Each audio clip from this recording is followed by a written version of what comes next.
Right, this is an update for the gym stuff from Strength Shop. Someone was asking about the quality of the barbell after a few months of use and had no complaints. It's the Texas Power Bar. It's been deadlifted, been thrown around and all sorts of things. I do strong lifts, so that's 5x5 stuff.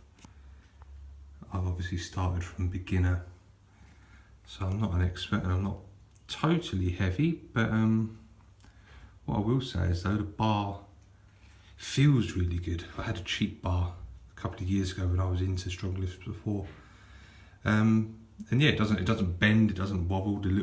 These little bearings, I think they're called, are nice. This is out in my garage, so the conditions are relatively dry and cool. So I think this little stuff on here is just a bit of guff, a little bit of scratchy scratch there. I guess that's just general wear and tear. The knurling is fairly decent. If I just come around here, sorry, and address the concern of these dodgy J-hooks, which they are. Not much issue with scraping and blooming all that stuff. I tend to, when I have my squat loaded up, I like to have the centre of the barbell slightly off. So often that means with a fully loaded barbell, I'm doing this just a bit. So even with that, if I can take that off, you can see a bit of whatever that is, and it's not really affecting anything if I do a full twist. See, it's pretty good. The bar hasn't lost its shape, and it won't, because I'm certainly not lifting anywhere as heavy, at least for a while. Just broken the 100k squat club, so I look forward to getting heavier and really testing the strength.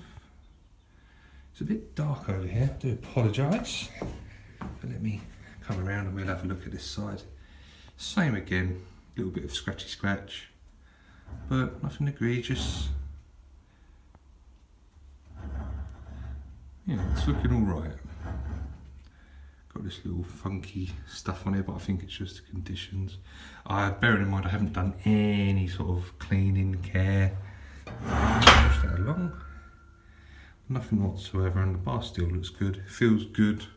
The knurling is still good. And I love the centre knurling when I squat. Other bits from the original video is the rubber plates. Oh, the socks and sandals have gone now. I've got socks and half wellies. Just a bit of thing from where I dropped them from, usually from there if I'm a bit worn out and I'm changing plates or taking plates off at the end of the workout, but still in pretty good condition. It's only got a bit of a dusty floor from this dusty, a bit of dust from this dusty floor. It's nothing as cracked. I tend to drop the big heavy stuff, but no problem. These have been rode. It's looking pretty good. I'm trying to roll it, but it's awkward as fuck. I keep one set of plates over here because it was a pain in the arse when you're doing your heavy sets, coming over here and then go back over there. So I just, in a much neater order of that, of course, than that, sorry. This is all the same, as you can tell. These don't ever hit the floor. The 10s and the 15s get used. Yeah, one chief complaint I would say, if you go back to these J-hooks, you can see there's like a little line here that I was going to cut off with a hacksaw, but I thought better of it, plus I couldn't really be arsed.